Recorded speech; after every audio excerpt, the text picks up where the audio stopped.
We're pleased to be partnered by the Association of Jewish Refugees tonight, and also many other organisations like Jewish Rep Council and Manchester Rep Council have supported us, and the Northern Holocaust Education Group as well have all been spreading the word about this event tonight.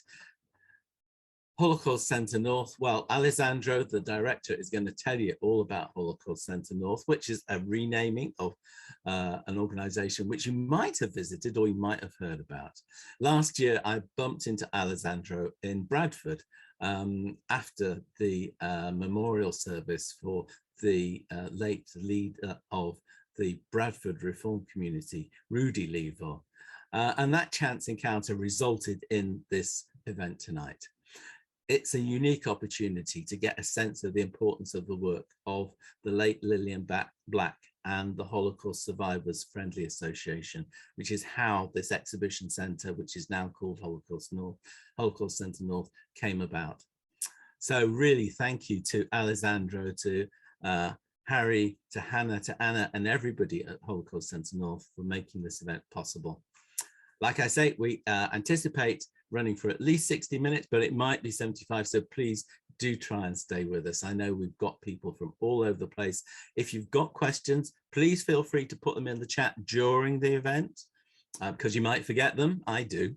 And we will have lots of questions and hopefully a lot of answers when you've seen the presentation. So welcome to everybody. And now I'd like to hand you over to Alesandro Bucci and his team. Thank you very much, Ed, and thank you very much to everybody who is here today that has found the time for us here tonight. And yes, I am delighted to be able to give you an introduction to Holocaust Centre North, especially for those of you who have not come across our organization yet. Yes, my name is Alesandro Bucci, and for about a year, a year and a couple of months now, I've had the honor of being the director of the Holocaust Survivors Friendship Association, Holocaust Centre North. And it's been an absolutely wonderful and rewarding year, bringing the community on board this rebrand, which is a lot more than a name change. As you will see today, it underlies a different understanding of how we collect, what we collect, how we do programming, how we engage audiences under the motto that under the main aim to tell a global history through local stories from the north of England. And we'll see tonight how that translates in different areas of our work. But I want to start in this brief introduction with a very simple statement, which is that stories matter. They can be used in many harmful ways, but they can also be used to empower, humanize, and inspire. And without stories, we cannot remember the past, understand the present, or imagine a better future. And this is why it's my great privilege to be able to introduce our story, our institutional story.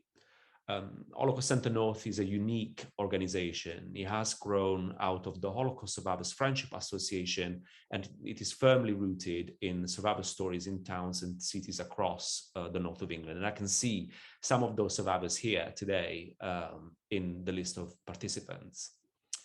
Since our formation in 1996 to provide friendship and support to Holocaust survivors who fled Nazi persecution and resettled in Yorkshire, Leeds in particular, we have gone through many changes.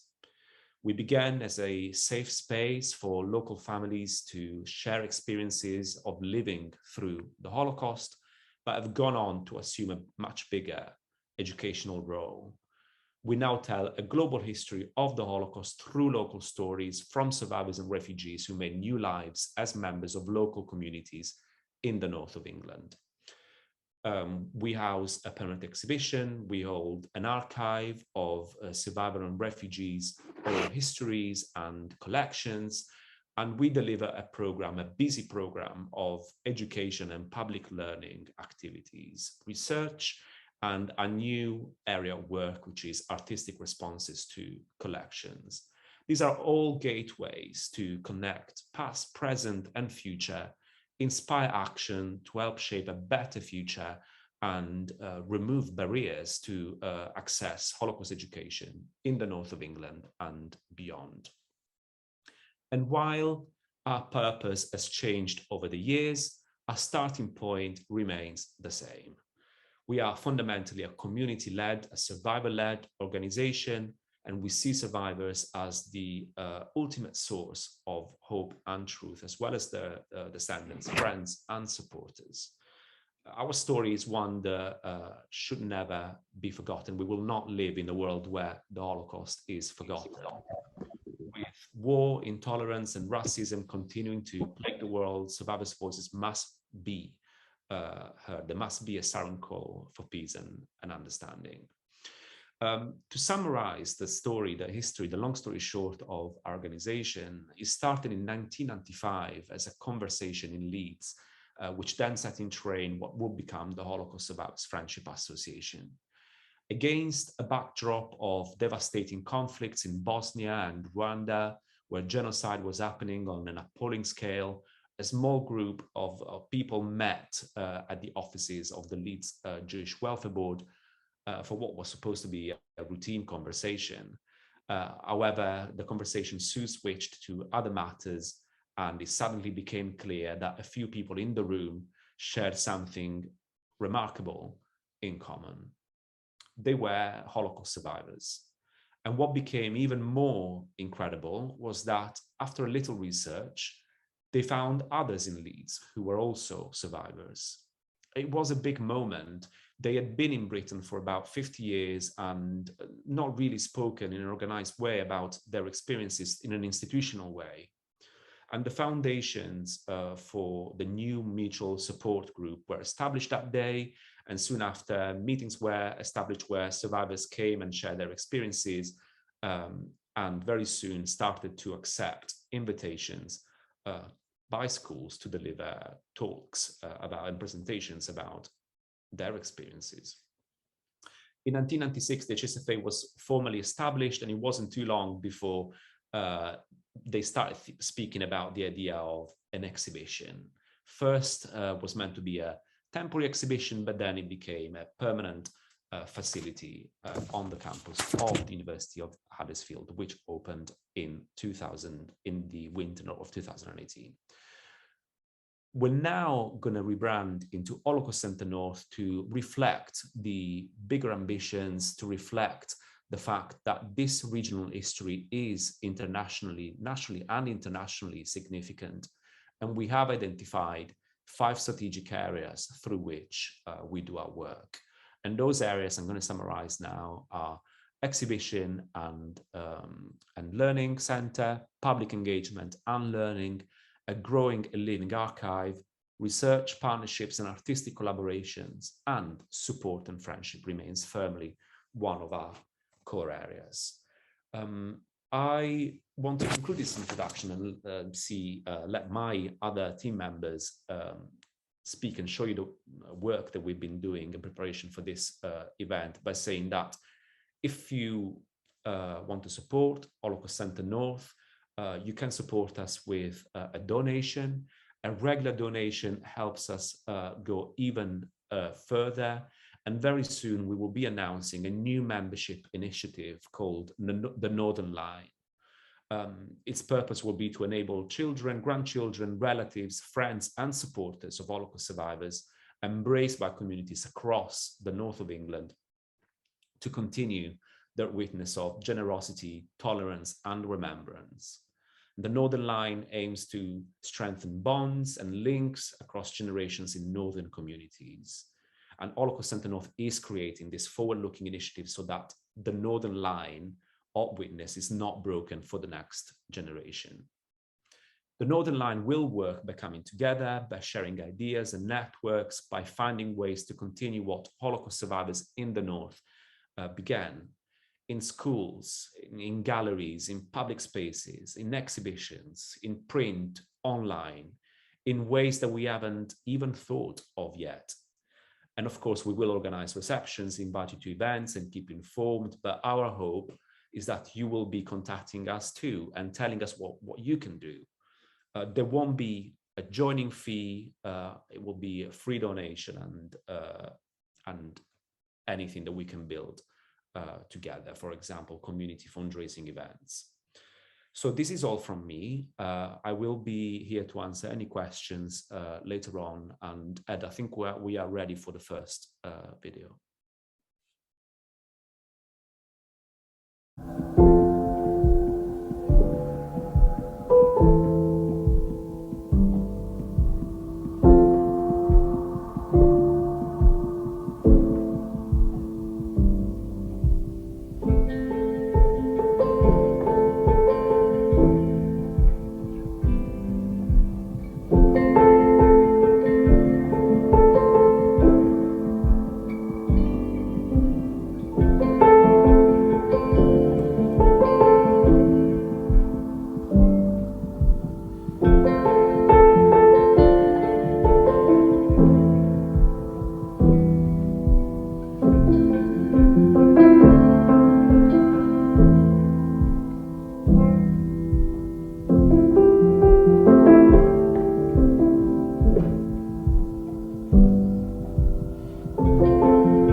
Welcome to Holocaust Centre North, come on in.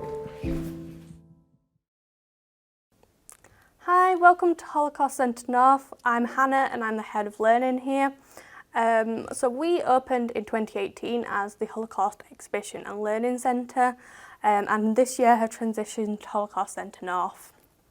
We were established by a Holocaust Survivors Friendship Association, which is a charity. It was started in the 1990s by survivors themselves for support, care, friendship of people who had been through similar situations. They slowly all realised they were doing educational things, going out into schools, etc. And from that, we were born. So we have this exhibition here at the centre called Through Our Eyes, and we follow the lives of these 16 people. Now in our archive we have 90 stories, but we chose these 16 because there is a large spread of experience here for both survivors of concentration camps, ghettos, etc. and child refugees, and also locations. So for example, we've got Eric Hirsch. Eric was a child survivor from Poland who was in various concentration camps and ghettos. We also have Suzanne down here. Suzanne was a hidden child in France. And then we have over here, for example, Berta. So Berta was from Poland and her family decided to flee east rather than west, as many did. And they were actually imprisoned by the Soviets in a gulag for a few years. We have the information boards, which tell you the facts, the figures, the historical content, context of what happened. And then we use the 16 survivors.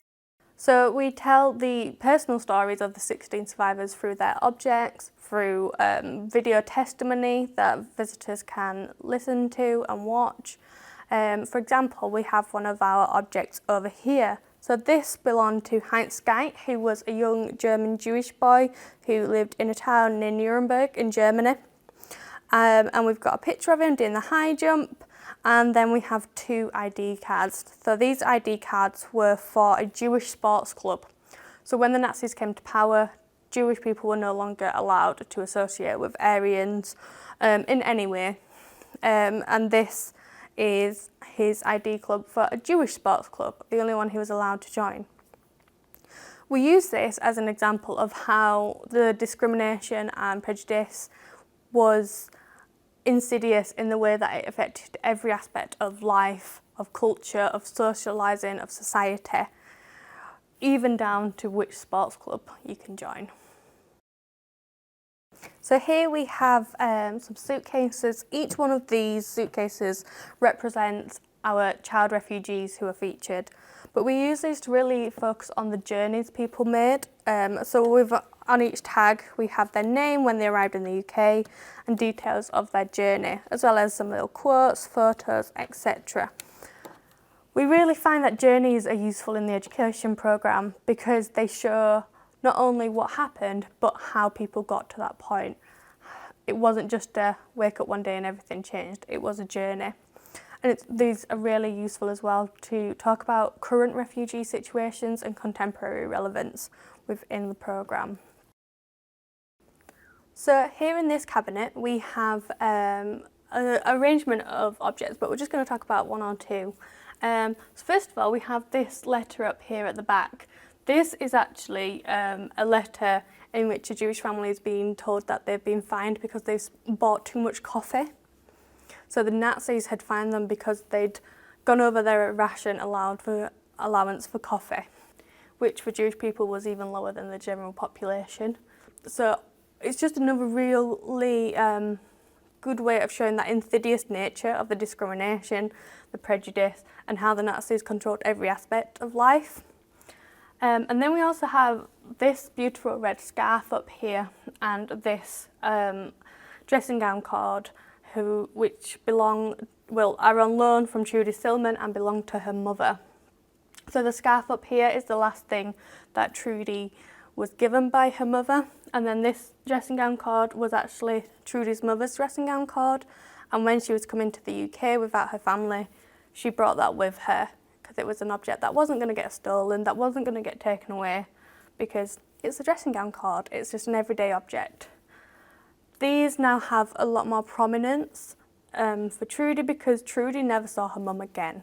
Trudy's mother was killed during the Holocaust, and Trudy still doesn't know what happened. She's still searching.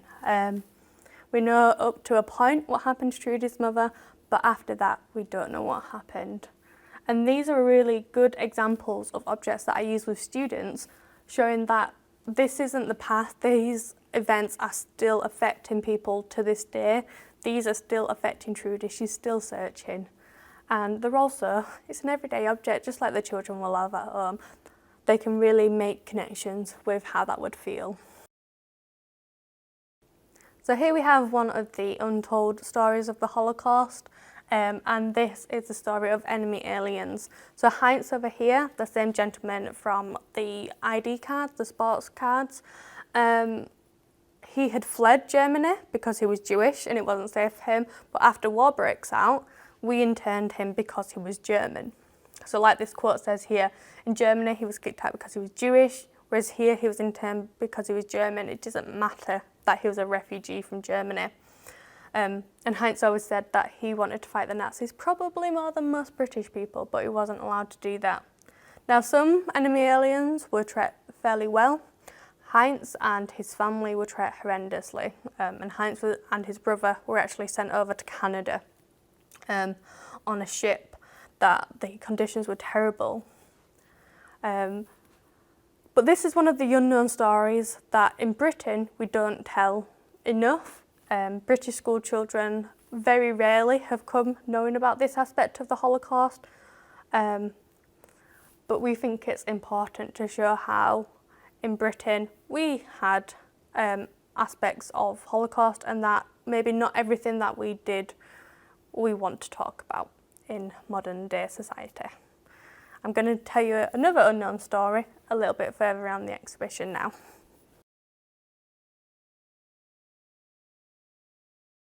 So over here we have our board focusing on hiding and rescue, and in this rescue board, and in a lot of the boards actually, we have put little touch points of stories that are unknown but we can use to expand either in our education programme, through travelling exhibitions, and one of those is this section here, talking about Albania and how in Albania during the Holocaust the majority Muslim population refused to give up their list of Jewish people, and they protected their Jewish citizens, and at the end of the war most of their Jewish citizens had survived because of this. But we use this as a really good example. We've actually had a travelling exhibition based on this as well, of how communities can work together. In our area in Kirklees in West Yorkshire, we have quite a large Muslim population, and of course there is a large Jewish population in Leeds. So it's a really good way of showing how these communities in the past worked together and how going forwards we can continue to work together, all communities. But just from that little sentence, we use it as a touch point. We're going to go a bit further into the exhibition now.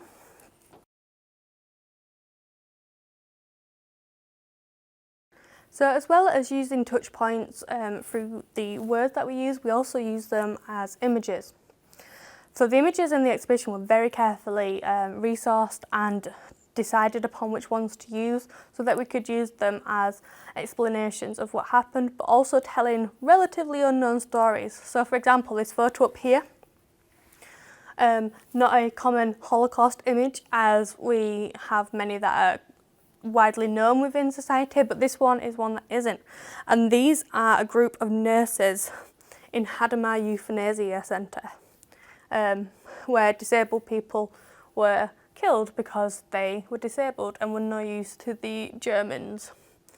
But the fact that these are women, the fact that they're all young, that all these parts of the Holocaust story that are often not told, but we want to be able to use in our education programme to show that this affected everyone, not just men in uniforms and not just Jewish people, but it affected women, it affected disabled people, it affected all people from all walks of life. And now I'm going to show you the highlight of our exhibition.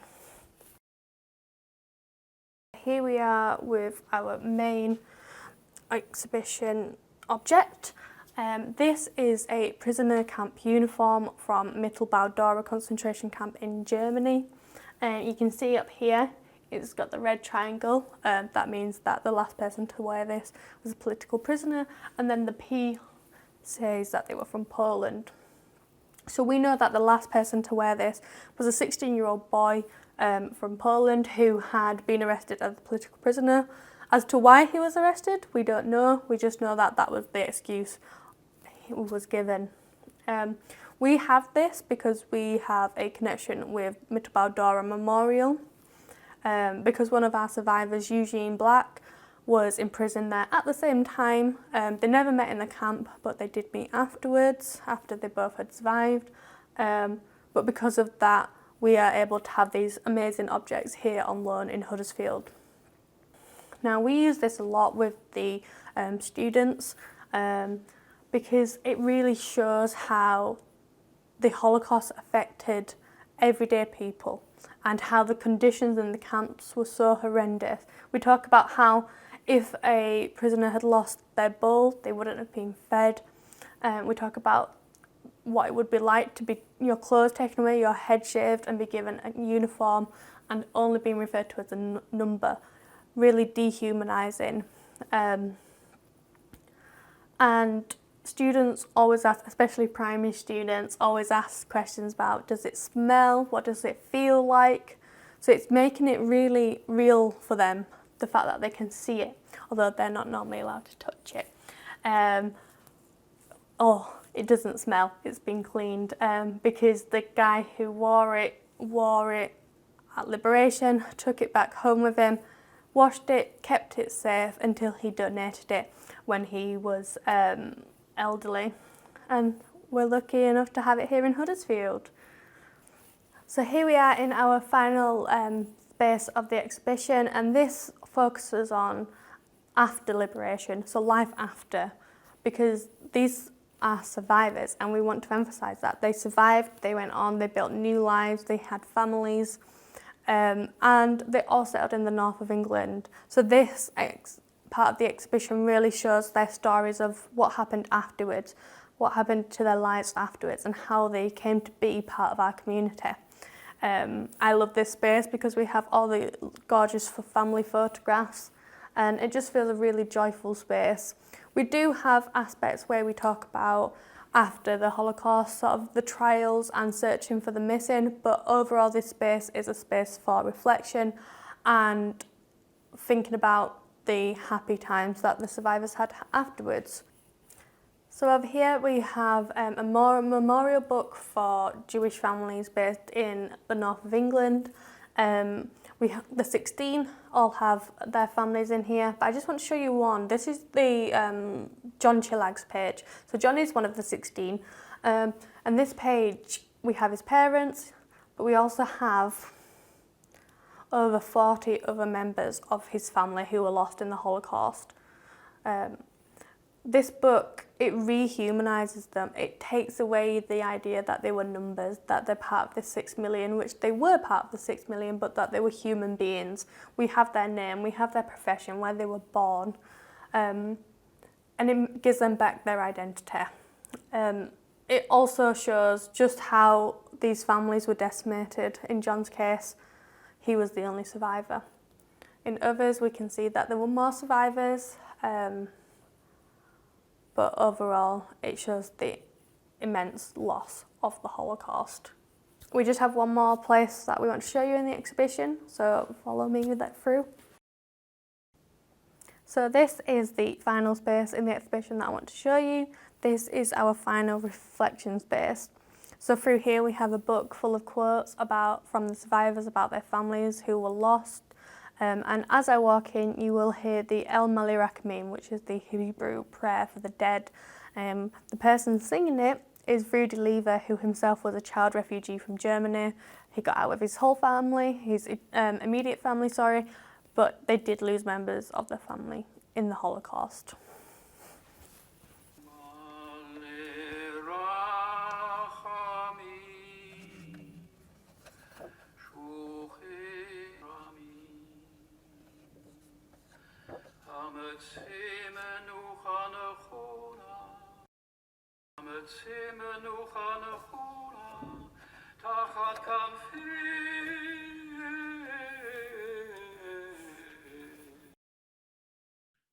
Yes, so we thought this could be an opportunity to take some questions, and then we're going to move to another member of staff, other members of staff, our archivist and curator for contemporary practices, who are going to tell you a little bit more about our work beyond the exhibition and the learning program. So we've got a few. Do you want to take some out of the chat? Because people have been putting questions in the chat. So I'll ask one, which is from Lynn Marie, I think. What is the best way you think to teach children about the Holocaust, especially those in the non-Jewish community who may not have the same understanding? So I'm going to answer this, and then I'm going to ask also Anna, our head of learning, to add detail and color to my question.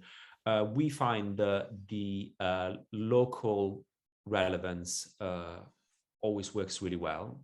The moment in which they realize that survivors have made new lives in their neighborhood, the city where they live, is always a moment of revelation. It's the moment in which they realize that this global history has had and continues to have an impact also on local areas. We are developing our own approach towards education, which is rooted in survivors' testimony, first-hand experience, rather than huge geopolitical events, and that is our strength. We're also developing a series of new sessions called Hands-on History, where children go into the archive and learn to use an archive facility, something that, for example, I didn't learn until after school, for example. We think that's a skill that kids should have. Or making things, responding to collections, things that they can take with them and continue that relationship with us after the visit. We'll give you an example towards the end of this presentation of a program that will build on something that we've done that will enable kids to take something home with them.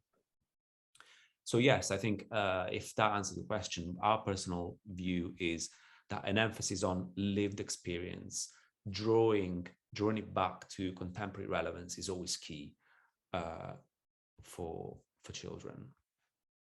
And there's another one here which is asking about the relationship, because the Holocaust Centre is based at Huddersfield University. So it says, what's the relationship between the centre and the university? Is there interest from the university staff and students? So we remain an independent charity based on the university campus, but yes, there is a lot of interest. We basically, right now, to us, it feels like everybody on campus, a lot of faculties on campus want to engage with us. We have textiles from all sorts of disciplines working with us.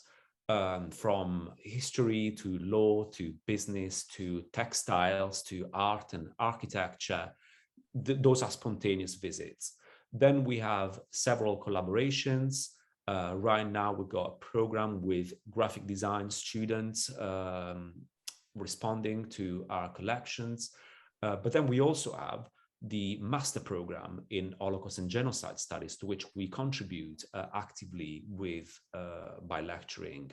Everybody in my team contributes with a lecture that relates to their specialism, whether that is display or heritage or history or education.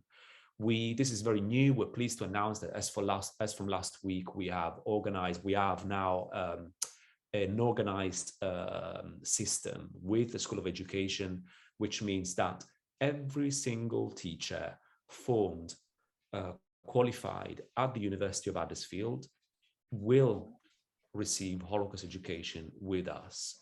That means that every single teacher that is qualified at the University of Huddersfield will then go into schools in West Yorkshire and beyond, having received Holocaust education. And we are looking forward to be able to evaluate the impact of that when the program starts.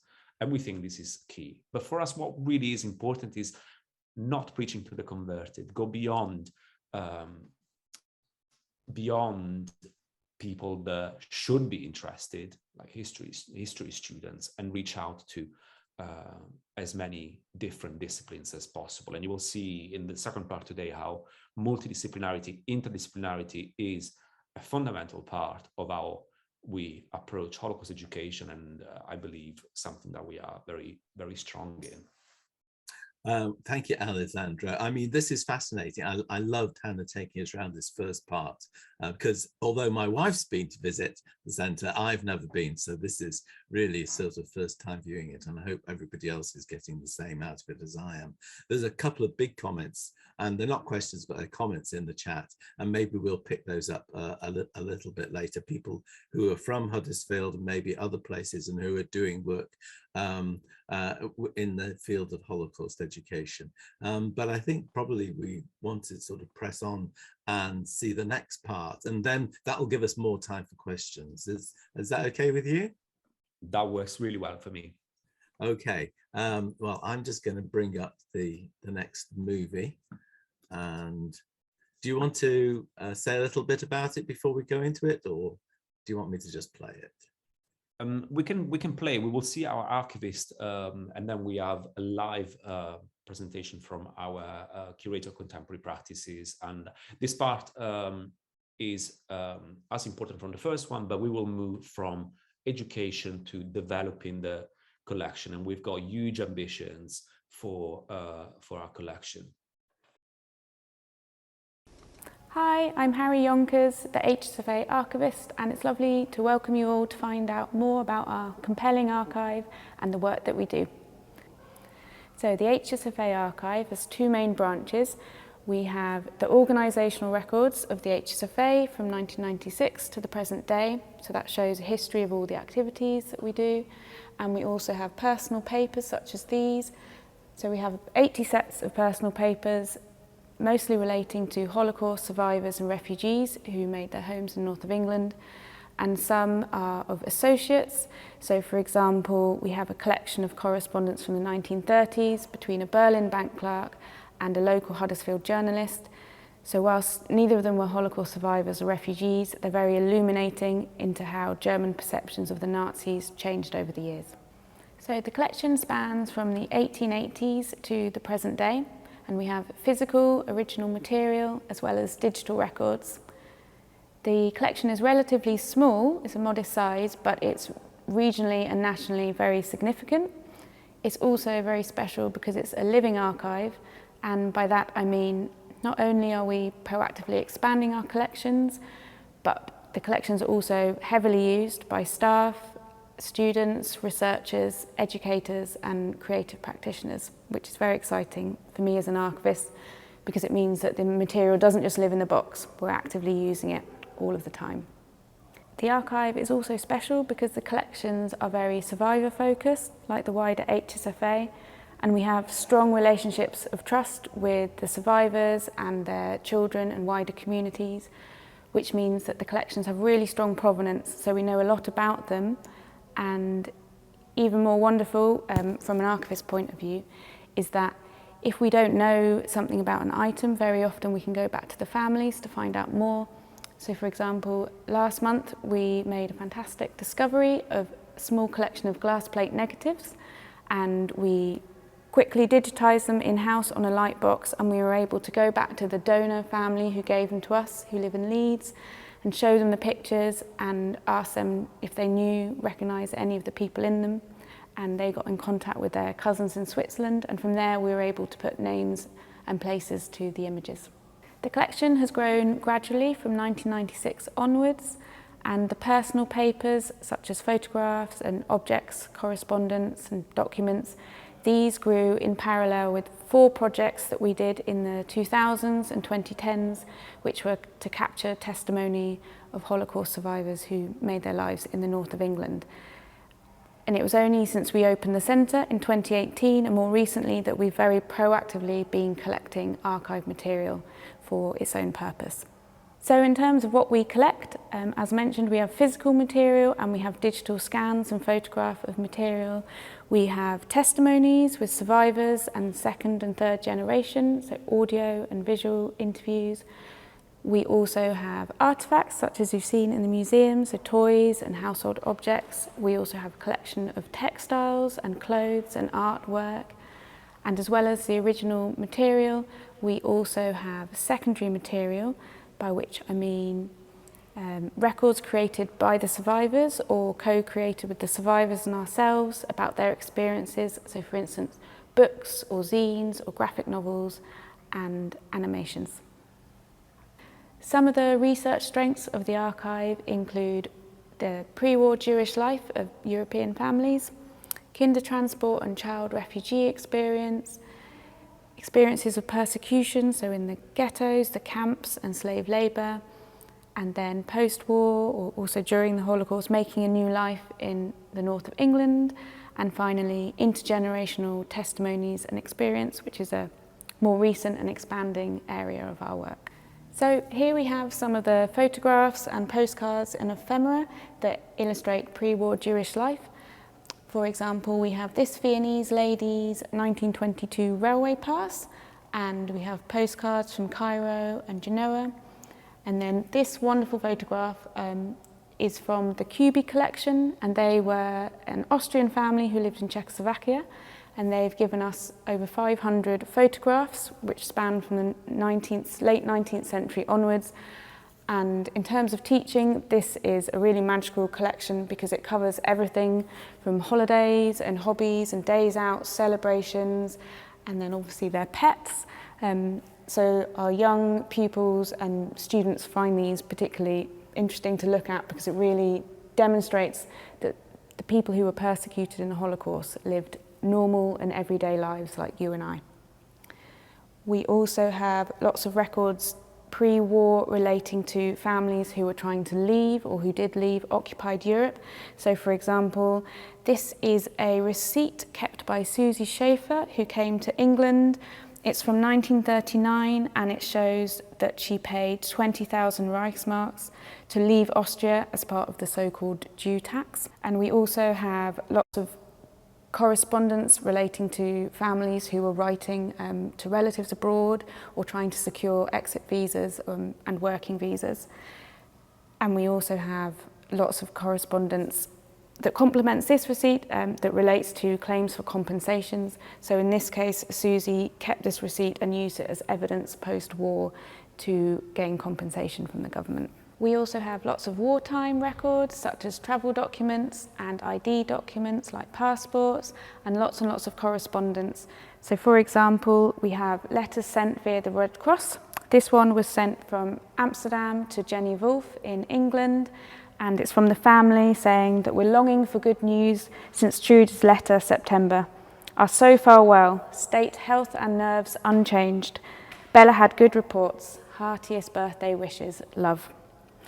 We also have telegrams, and this one is from Henry Mendel, who sends it from Manchester to his relatives in Switzerland. And he says, "Dear Alice, Rachel, Willie, are you okay? I am. Heaps of love. Kisses, yours, Henry Mendel." And we also have lots of Henry's correspondence from the war, because he was a German refugee who came here in the 30s, but was then interned on the Isle of Man. And we have a wonderful collection of his letters between him and his family, and they're obviously all frustrated and expressing their desire that he can rejoin them. And some of the gems of our collection are these postcards here. So we have 180 postcards that were sent by the Friedman family, who were in Theresian Camp Ghetto. And the postcards are from Hugo, Hilda, who are husband and wife, and their 2 children, to their family friend Irma, who lived in Vienna, and she managed to survive the war, and she kept all of these postcards. And these are really, some of our most magnificent collections, and they have a lot of untapped research potential. So at the moment, we are looking for translators who can help us translate them from German into English, so we can really unlock their potential. And as you've seen in the exhibition, we also have lots of wonderful artefacts that really bring the history to life. So this toy belonged to one of the child refugees who came to the UK in the 1930s, and it's a little garage that he owned during the war. And finally, we also have this item, which belonged to John Chillag, who was a Hungarian refugee, and he settled in Leeds after the war, and he was really instrumental in setting up the HSFA and its educational activities. So as an archivist, my job is to manage and develop the collections. It's a very exciting time for the HSFA archive because I'm the first professional archivist, and I started in October 2021. So we are currently preserving, cataloguing and digitising the collections, which will safeguard them and open up access for engagement. So in terms of preservation, a team of archive volunteers and I are repackaging physical collections like these to make sure they're all in archive standard boxes and folders and enclosures. We're also digitally preserving the digital records, such as testimonies, to ensure access for the future. And I am cataloguing the collections, so we'll soon have an online catalogue, which will really open up the archive to national and international researchers. And finally, we will soon be starting a large-scale systematic digitisation project to make sure all these unique items are scanned and photographed, and again, to unlock their potential for engagement. As you can imagine, this work is very detailed and time-consuming, so if you can donate or support us in any way, it really makes a difference to how many family papers we can preserve and catalogue and digitise.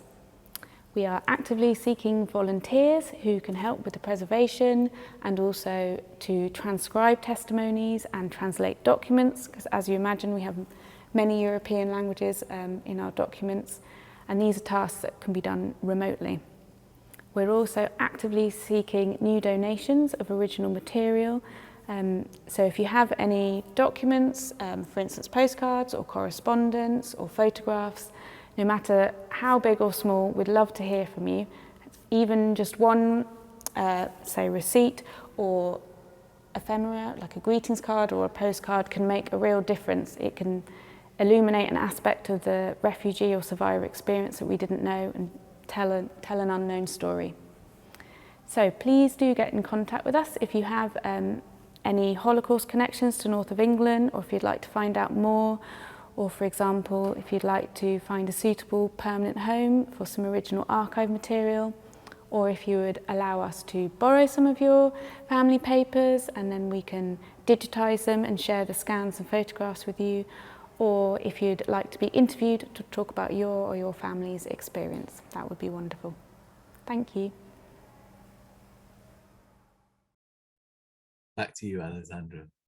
Yes, thank you. So I hope that's given an introduction to the ambition of our collection.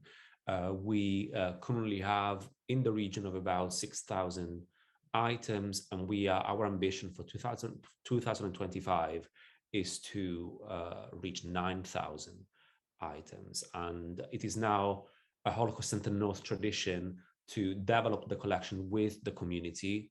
We make a big point about we don't buy anything. We don't buy collections.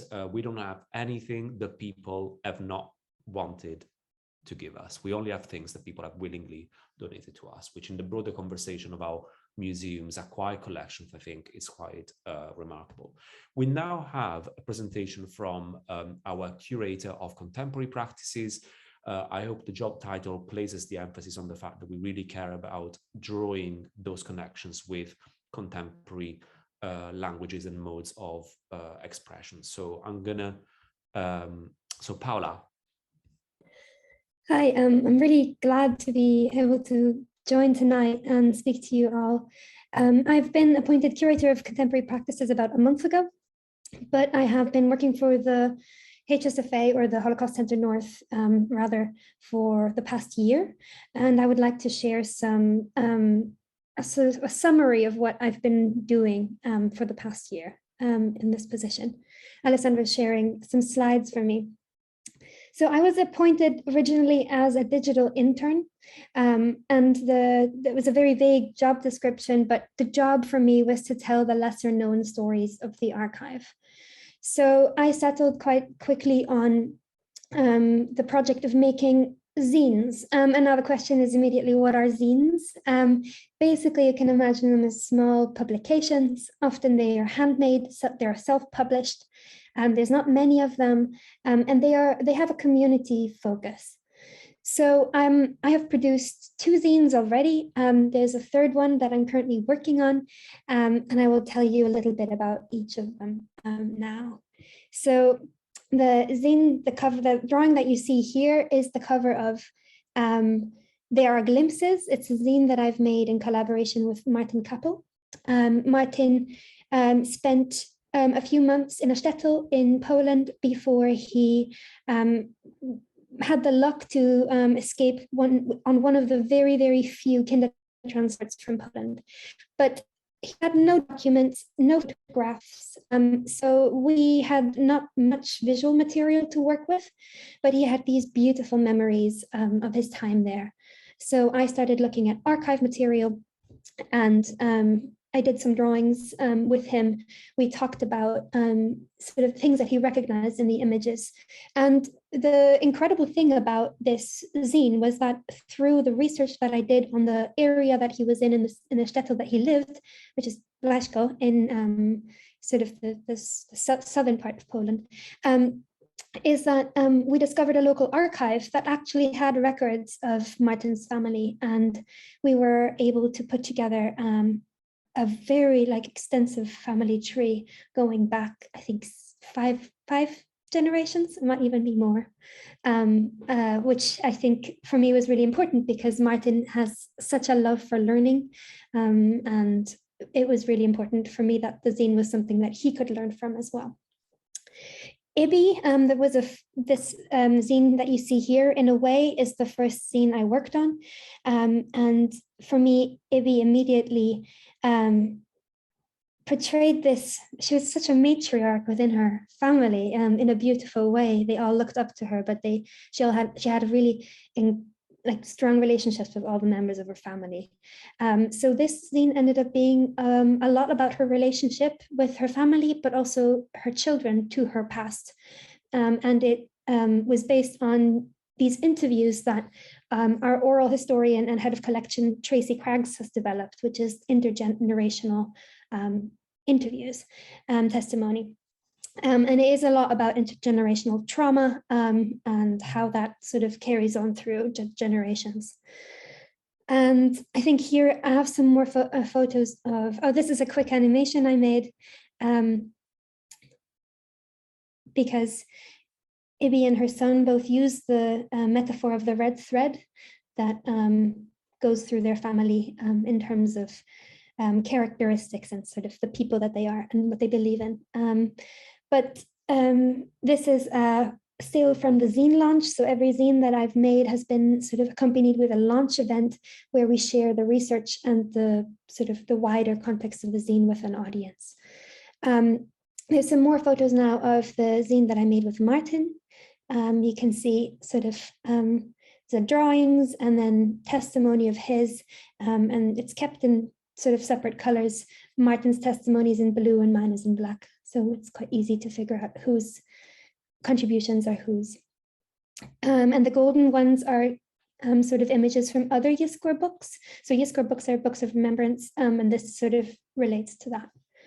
And finally, I'd like to speak about the zine that I'm making right now. I don't think we have much time. So I'm currently working with Suzanne. You might have quickly seen a photo at the beginning of this presentation of Suzanne's portrait in the exhibition, and I think she's joining us tonight. But it's been such a joy to work with Suzanne. So if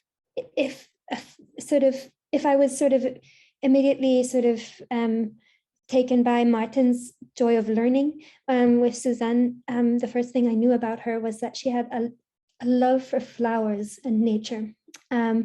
These are some beautiful photographs that were taken Suzanne in, I think, just before she turned 6. I might be mistaken in the age, but she treasures these photos a lot because they were kept safe for her until after the war.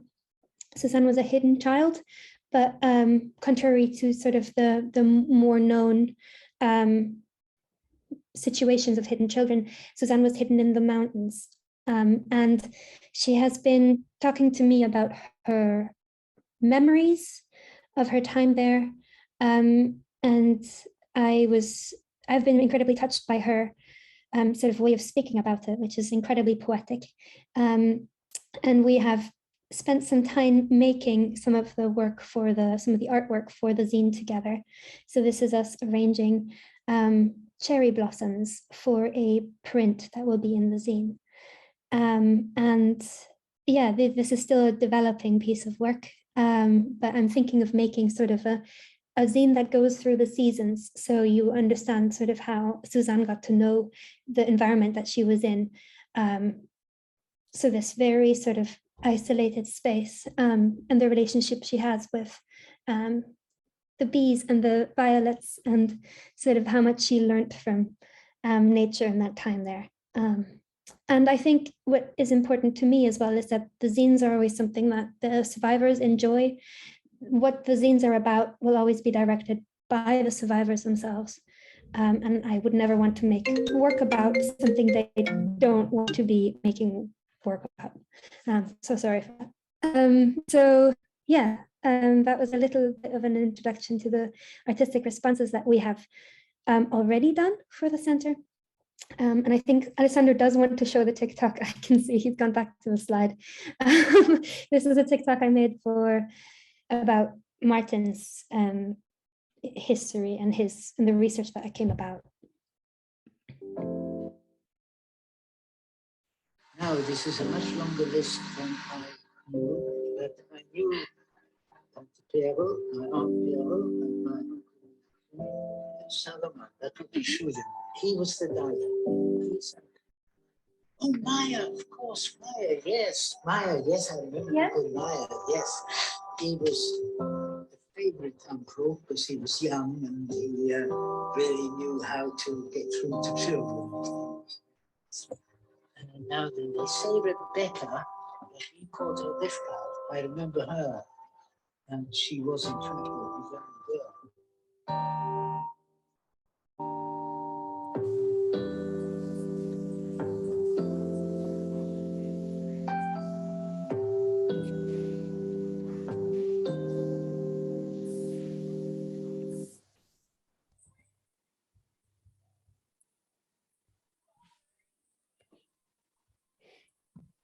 Okay, so yes, and if you want to know more about our artistic responses to collections, which are ways basically in which we make this history relevant to people, young people especially, but people of all generations today, do subscribe to our newsletter and watch this space, because we do have a program of art residencies starting in the near future.